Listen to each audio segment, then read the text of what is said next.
Lijn 5. Lijn5.com. Lijn5.com. Line-up. En het is een line-up. Kool G Rap, Styles P, Tragedy Gaddafi, and Scram Jones. Yeah. But it wasn't your beat, right? No, that was my man Sid's beat. Shout out to him. You know? But he basically recruited everybody and made it happen. Everybody did their verses. And it was a hot joint. You also work with Kool G Rap? Yeah, I'm on the road with Kool G Rap too, DJing for him and of course producer for him. Got a couple joints for him and that's my man. That's the Godfather. That's the OG. That's the best rapper alive, basically. Yeah. You know? But how's his album coming? His album, I mean, he's sitting on a lot of material right now. He's just trying to work out the situations. I know he got a little street album coming out.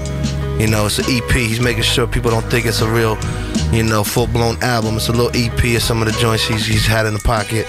But I think he's looking for a bigger and better situation to really release the album. There were some rumors about G-Unit signing Kool G Rap. Yeah, man. Well, but it didn't happen. 50 called his house twice, basically. Talked to him for over an hour each time. So, you know, of course, what was G supposed to think? He's supposed to think, hey, it's going down.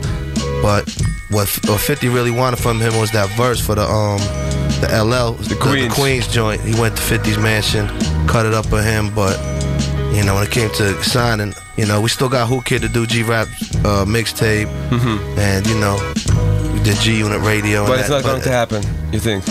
I don't think 50 thinks it's going to be a lucrative, you know, a smart business move. I think he'll get a lot of props. I think it'll be a crazy look for G-Unit since they all rep Queens, they all rep New York. Why not get the gulliest, most lyrical dude from your town that influenced the entire, you know, if he's going to go against Nas and Jay, and he got Kool G Rap on his side. I mean, you know what I'm saying? Yeah. They both pay homage to him, so to have him would be an ill look. You know what I'm saying? You know, I think he should sign him and Nature.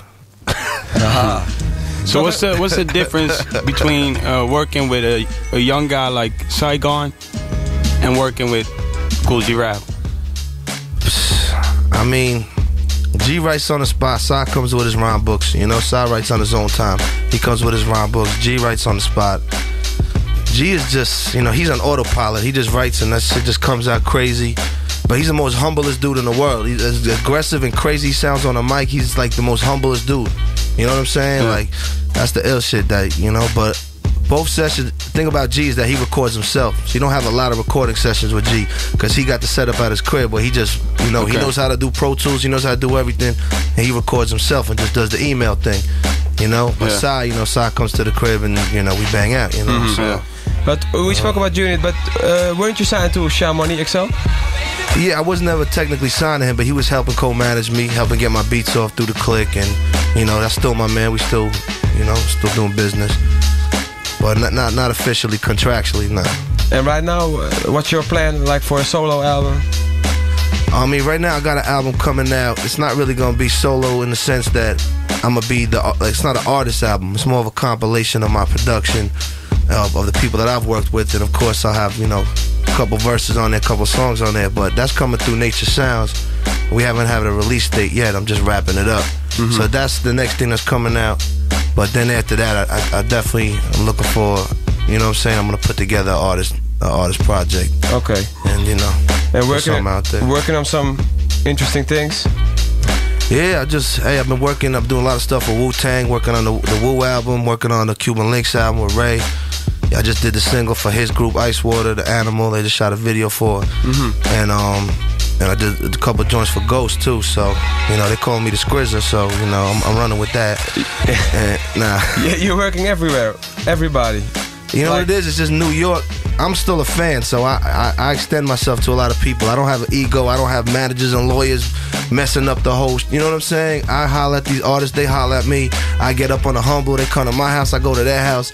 It's real you know what I'm saying? It's real personal, and that's how you get up on more people. They respect that more.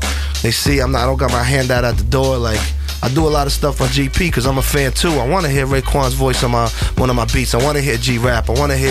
I'm a fan. I'm not gonna chase him for a check when I'm in, you know what I'm saying? Like that'll all come in time, but they respect that about me in that way. Because of that, over these years, I've just done, you know, I've done my rounds in New York, and basically I fuck with everybody. But you can live off it good, or?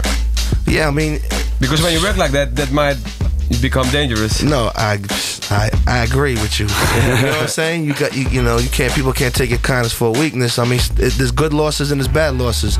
Sometimes you might take a good loss, you might not get paid for something or get paid small, but the look, you know what I'm saying? Like for instance, I'll even throw it out there, like the Juggernaut record. He's not signed, he can't, you know what I'm saying? But that shit on the radio nonstop.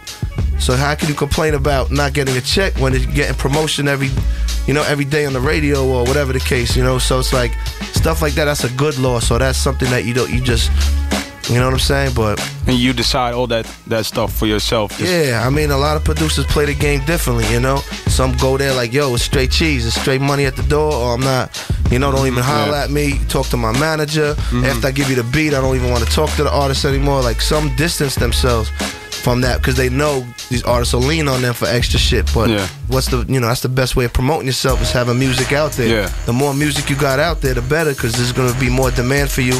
And, you know, people don't know what goes on behind the scenes. They just become fans of the music. So I'm trying to have as much music out by any means. Sometimes I'm going to get huge checks. Sometimes I'm going to get small checks. Sometimes I'm going to get no checks. As long as the music stays out there from the bottom to the top, underground to the mainstream. That's my thing. Beast mode. That's what we represent. Beast music. We just beast out. We don't. So you know? You're basically in the perfect spot. Is what you're saying? I wouldn't say perfect spot because in New York right now it's like a lot of these new artists are just not coming out. So I got songs with all the new artists, but they're not coming out. You know what I'm saying? Like Saigon, Papoose. Saigon, Papoose, Mano, J Mills, JRI, whoever. You know what I'm saying? All that new fresh Graph.